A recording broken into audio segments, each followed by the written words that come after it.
Hi, I am Pratim Ranjan Bose and you are watching Podcast with Pratim, presented by Iravati Research and Communication Center or IRCC.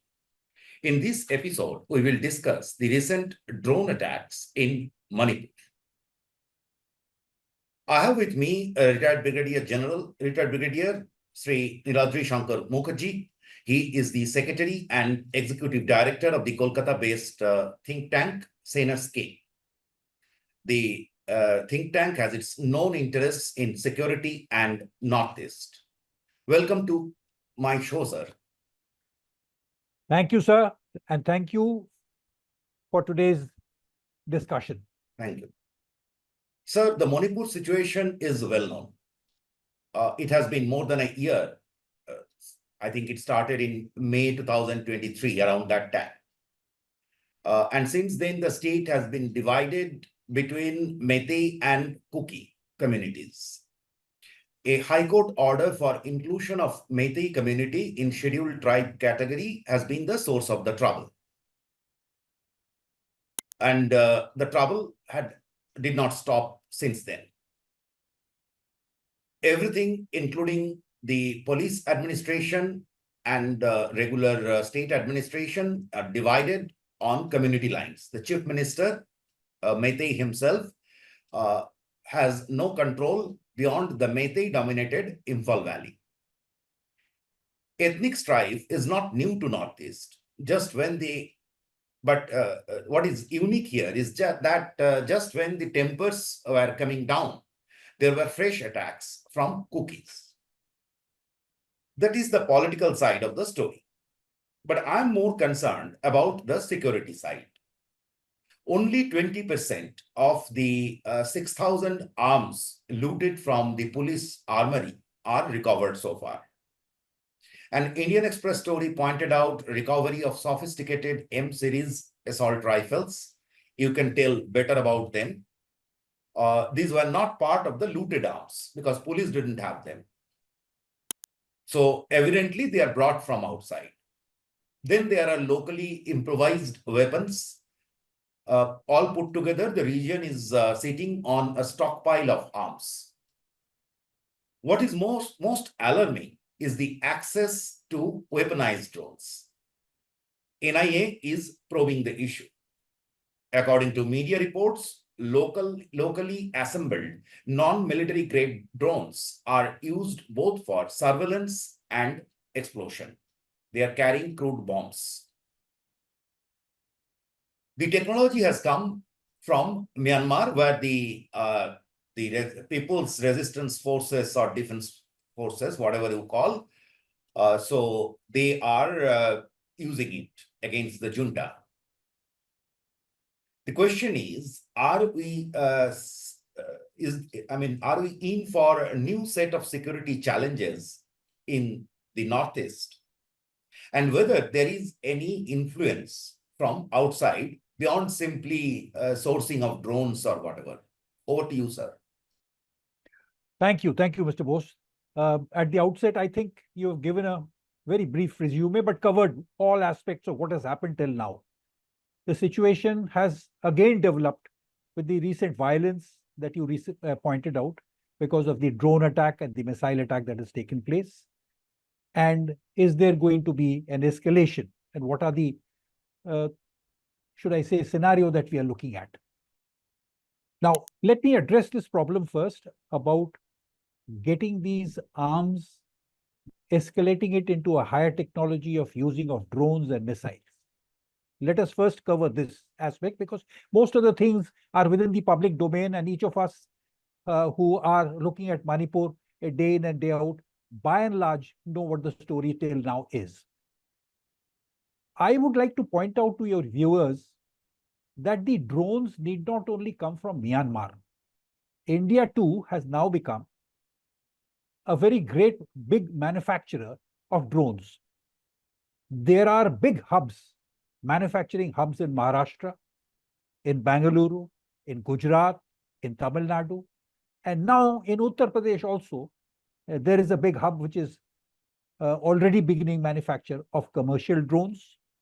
These drones, with a little bit of technical excellence, can be modified not to make it military grade, but to be using the kind of explosives that can be put there and detonated or lobbed. And thereafter, the accessories also can be easily assessed, and accessories can be bought in the market. These can be clandestinely taken into Manipur. And if you all know, there are 60,000, I'm again repeating the figure, there are 60,000 insurgent who are in uniform in Manipur for decades now. These are people who have got the necessary expertise, the talent, and the professionalism to make modified bombs, IEDs, and have the technical excellence where they can make from barrels, they can make mortars, and they can also modify into making these modified drones. So therefore, to suggest that it is only coming through Myanmar would be wrong, but I definitely accept that they are coming from Myanmar. Two more things I'd like to make your viewers understand, that these drones, they have a range of about 500 meters to about 15 kilometers. And their costs, the most, should I say, the commercial ones, are available for about 45,000 rupees or so. If you want a little bit more lift carrying capacity and a little bit more technical excellence and a wider range of accessories in it, approximately 4.5 to 5 lakhs is the price for a drone. Now, these can be modified simply in the jungle camps that they have, where they have all the necessary accessories to convert them into the kind of modified military applications that they are doing. So now let us look at the possibility of large-scale use of these drones. What have we got that we can respond to this as the security agencies there on the ground? Firstly, the Indian paramilitary forces, other security agencies, and the Indian Army has not been sitting idle. We have been affected by this drone, should I say, clandestine attacks and movement of drugs in the Western sector. To that aspect, we've had our lead time. And recently, there are 3 of these anti-drone systems which have come, which is already into the manufacturing stage and are made available to the paramilitary forces and the security establishments. The first is what is known as drone arm. This has been developed by the DRDO. It is indigenous, and it is an anti-drone system which uses radio frequency jammers and GPS spoofing technology to disable the rogue drones. Now, within a radius of 3 kilometers, it can detect, track, and neutralize. Then there is another system known as Indrajal. This is a larger anti-drone system using AI applications and developed by the Green Robotics using radio, RF jammers, laser broad detections. And therefore, this is a highly effective system that has been made available to the Assam Rifles and to the paramilitary forces which are operating in Manipur. The Israeli Smash 2000 plus, which the Indian Army uses, the formations there have these also available with them. Now, the problem arises that these drones cannot be free, these anti-drone systems cannot be freely used there because of the valleys there, the high mountain ranges, and the fact that most aircraft, civilian aircrafts that fly in that zone, sometimes they can create problems if they are using it in a large measure. So therefore, what is that the paramilitary forces have already started using these jammers, and there have been, if you notice, there has been no recent news of any drone attacks subsequent to that initial phase of violence that had taken place. So therefore, I look at the point of view that this is not something where the insurgent groups are going to sit idle. Technology is taking a quantum leap. Recently, Mr. Bose, you would realize what has happened in Lebanon. It is an eye-opener to the world. Tomorrow, aircrafts can fall off the ground, fall off the air by using this technology of the laptops and mobiles that you and I carry on board. So therefore, here in Manipur, I personally feel that we are looking at, firstly, this escalation is taking place, in my view, not only to put pressure on the establishment, the government agencies to take things forward quickly, so that everybody does not sit back and say, now that the violence is abated and things can go back to normal, and let us, proceed and wait for an opportunity. The Justice Lamba Commission has not also come out with its report. It is only going to come out on the 28th of November after the extension. One does not know what details it carries, but it had a wide terms of reference, not only to know exactly how it started, what should be done, and how the entire thing for a solution on the ground can take place. There are people on the ground who have been addressing this problem for a long time, bureaucrats, policemen, social activists. They are all saying that things have come to such a stage, Mr. Bose, that because of this ethnic strife, a temporary solution may be found. But as this happens in these tribal areas and in these tribal communities, 6 months or a year after, again the same strife will take place. So what is the solution? These are perennial kind of No, situations. I understand. If we remember the last time the Meiteis and Kukis fought, it went on for 5 years. And You're very right. You're very right. And we all are aware about how the Naga Kuki clashes used to block the road to the fuel supplies, essential supplies to large parts of Nagaland and Manipur, etc. at one point of time. I mean, for months together. For months. I mean, sometimes it used to last for 6 months and etc. Absolutely. So this is a very, very that part is known. Now, what is, and you also briefly answered, which I will ask you later on about the political side of the story. But what we all knew that on the western border, these drones are being used, and BSF has been shooting down drones regularly. It had become, and they are used for for carrying drugs also, sending drugs.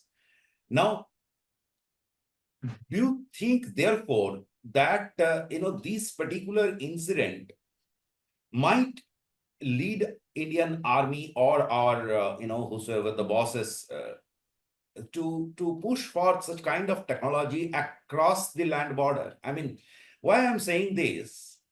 Because the Northeast has a very tricky border situation. You have China on one side, you have Myanmar, which is burning, and then you have a Bangladesh, which is now a lawless land. Not only that, the army-backed government has been releasing terrorists. At least 6 of them are released on bail. Some are very prominent ones. So the risk factor or this of the region has gone up. So do you think that there should be, and this incident clearly shows that, and we have already seen in many other parts, but those are state actors. But in Myanmar, it is the non-state actors who have been using technology.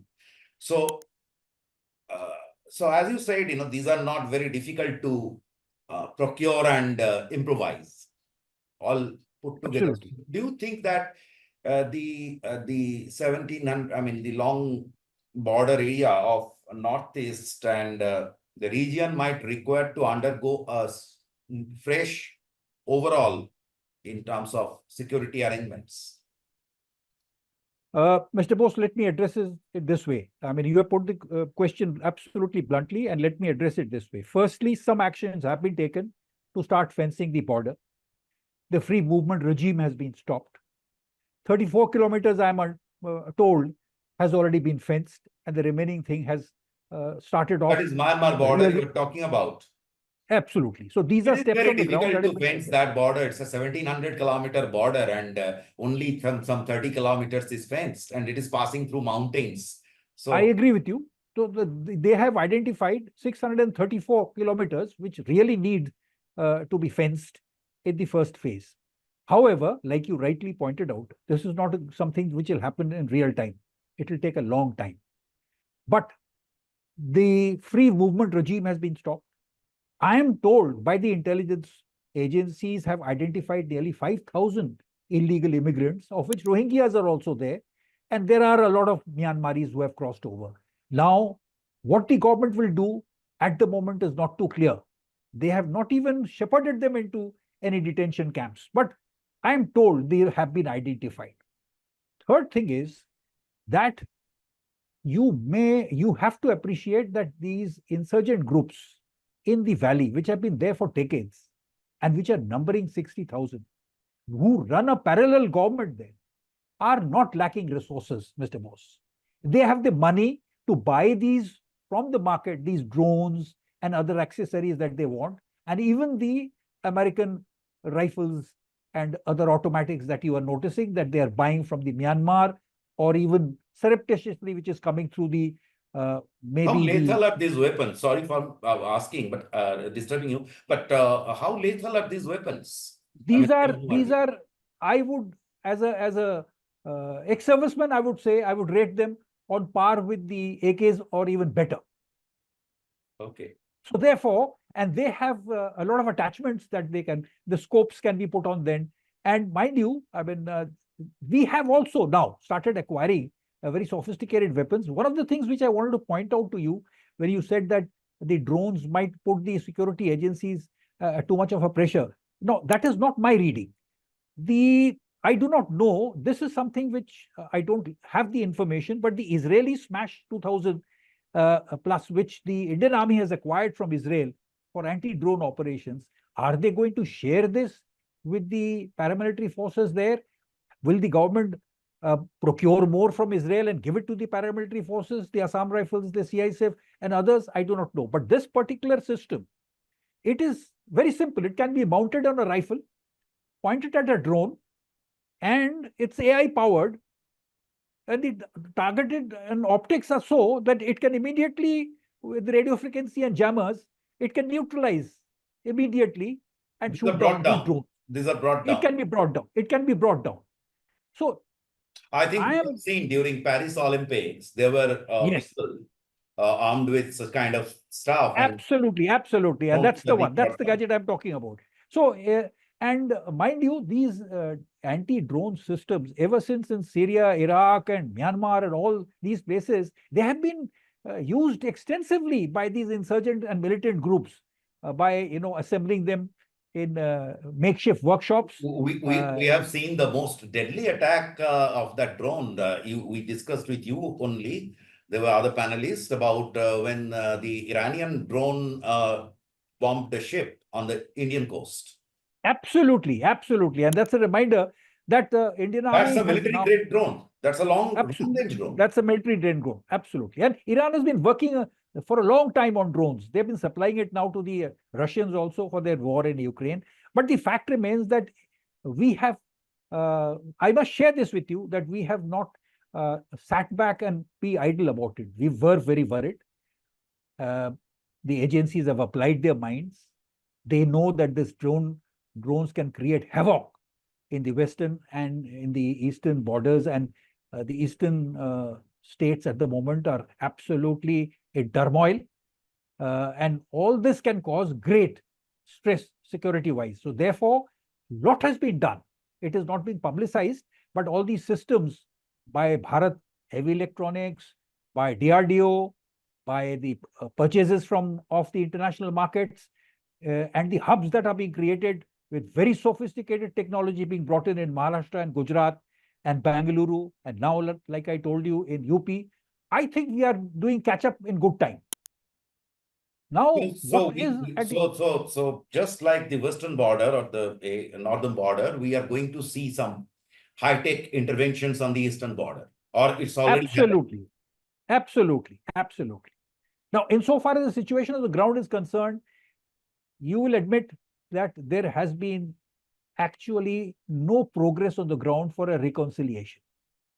Lots of things are being talked about in the media, lots of things, but my ground information, Mr. Bose, suggests that an opening has not yet been seen. A lot of talk is going on, but the distrust is so much that at the moment, No, I don't I think mean, so I an would opening also can be like to made. put it this way. Here is a practical problem. These two sides are, they are at each other's neck. They're thirsty for each other's blood. So, there is no way you can negotiate with them. Each side is saying that throw out the other. I mean, it's kind of a situation. It's like a mental block between them that they cannot address it. And Right. the And solutions they're banding about. you know these people much better than I know because you work there. You serve there. Absolutely. The Meiteis are now suggesting throw out all the missionaries from that area. They have been the cause of all this trouble. The Kukis are talking in terms of saying that, look, for the past 5 years or so, before this judgment came from the High Court about the scheduled tribes issue and the escalation suddenly into violence, all this took place. Things had subsided to a large extent. Now people are saying that an opening can only be made if the central government totally takes charge and the prime minister intervenes personally. No other thing is likely to succeed. And everybody is saying that the problem can only be done if there is governor's rule there and the CM is removed. Now, the CM, unfortunately, is being backed totally by the center. I have no hesitation in saying that. There are audio clips which have surfaced. One does not know whether they are absolutely verified, his voice and his views of what he's trying to brag about. But the fact of the matter remains, when there is distrust so much in the governance, isn't it better if we have a governor's rule there with a fair governor sitting there and a unified command, No, and that's thereafter the center takes control? yeah. So it's a catch-22 situation actually. If I understand or read the government's mind, if you remove the chief minister, now the chief minister has become a chief minister of the Meiteis, unfortunately so. Absolutely, Right. absolutely. But the moment, and that creates a situation that if you remove him, you actually lose out on Meiteis. Then you are betraying with Meiteis. I mean, the sentiments are created in such a manner. So whether it's it's practically a card that was very well played by the chief minister of Manipur, that no one can remove it because the cost of removing will be very high. Mr. Bose, it has to come from him. If the directions are given to him, he should resign. And then there are political ways of doing this. One doesn't have to sack him. One doesn't have to make the Meiteis look small. No, the situation is such that he will simply shift this party from this party, switch over to another party. And no, that's not necessary. He can be told. He can be told that, look, temporarily you resign and you say that you want the center intervention and a governor's rule there for some time. If people have lost trust, if the Kuki people are not willing to sort of move forward on this reconciliation so long as I am there, I'm willing to do that. Kukis will not trust any Meitei, whether it is Biren Singh or anyone. The very reason why I cannot bring people from Manipur on this podcast is whosoever comes will be partisan for his community or her community. You will not get a neutral voice. Presently. But once you move forward and certain things are happening on the ground, when you stabilize the situation insofar as law and order is concerned, when more and more recoveries of weapons take place, when the pressure is put on the militant groups in such a way so that surrender of weapons takes place, when people in detention are slowly let out, and they are told that if there is good conduct on the ground, they will not be pushed back again. Then, the political steps, it is not an easy thing which will be done in a week. It will take time. Fully agree. But yes. And there comes my question. First, as you rightly said, no one is a saint here. Meiteis are fully armed. Whether they are as good a warrior as Kukis is another issue. Kukis are armed. The police is identified by the community. Right. Police, absolutely. Manipur police, the reserve battalions they don't have axe. They are actually protecting the Meiteis. they have no access to the hill areas dominated by Kukis. And also they have lost the moral right to go out and enforce rule of law. Similarly, there were questions about Assam Rifles, whether the Assam Rifles is neutral as well. And we have seen recently the government shifted one battalion, replaced by CRPF. And I think by September, they will shift both the Assam Rifle battalions with units with CRPF. You can tell us better that whether this is a way of warming up the security situation, taking a position, and whether we can expect activities.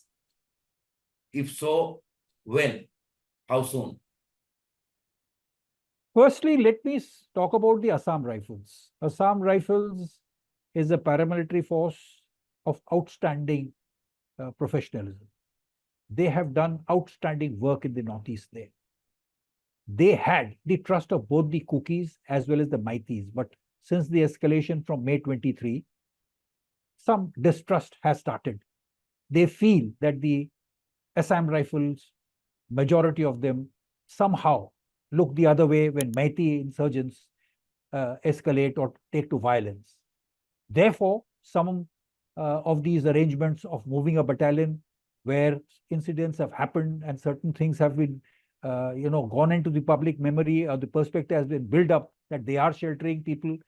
Some of these actions would, but they are officered by the army. Assam Rifles is officered by the Indian Army. And I am absolutely clear in my mind. I have colleagues who have commanded Assam Rifle battalions that this, you cannot do away with the Assam Rifles there. Their ground knowledge, their knowledge of the geography, their knowledge of culture is 100% better than any other agencies which can be put there and parachuted there. Therefore, that was the question. I mean, you are sending a CRPF batch, maybe from. So the government will do a blunder if they move away. I don't think so. The unified command with the army advisors at the highest level will allow this. The DGR himself is a very strong appointment. And I'm sure that they will be able to make sure that the Kukis themselves, there is a large bit of Kukis also there in the Assam Rifles. And therefore, it is something which has been, a narrative is being built up. And I'm telling you that if the government falls for it, it is a very wrong step that will be taken. The Assam Rifles is actually the backbone which will absolutely set right the situation there. And long time, once the situation comes and becomes normal, it is the Assam Rifles which has to police that entire area along the border as well as assist the local police. So therefore, you cannot do away with the Assam Rifles. That is one. The second aspect is unified command. Now, as per the way we are structured in governance, if you have a chief minister, that man must be the boss. You cannot, just because he's Biren Singh, I mean, I'm not taking names here, but the chief minister must be the boss of the unified command. Therefore, either you remove Biren Singh and put somebody else there, or you have governor's rule where the governor is the man who's the head of the unified command. But you must have unified command. Otherwise, it is duplication of tasks. It is too much of inter-rivalry. You will never have coordination. Each agency So will try to resources is outdo an the other. issue. Resources is an issue. Resources is an issue. Even if you bring out, already there is pressure on the border. So forces are not At the lower level, they don't even share intelligence in order to, sort of build up the image of their own agency. These are practical problems there on the ground. And then Therefore, if you bring out, collect people from Tamil Nadu or Andhra Pradesh and send them there, they will. Yet another problem of the highest level. Therefore, unified command is a must.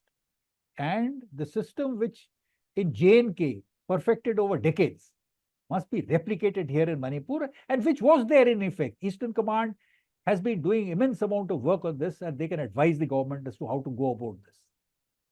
Lastly, so your point is, I believe what you are trying to tell is that, and since the CM has lost its credibility to a part of the population, right?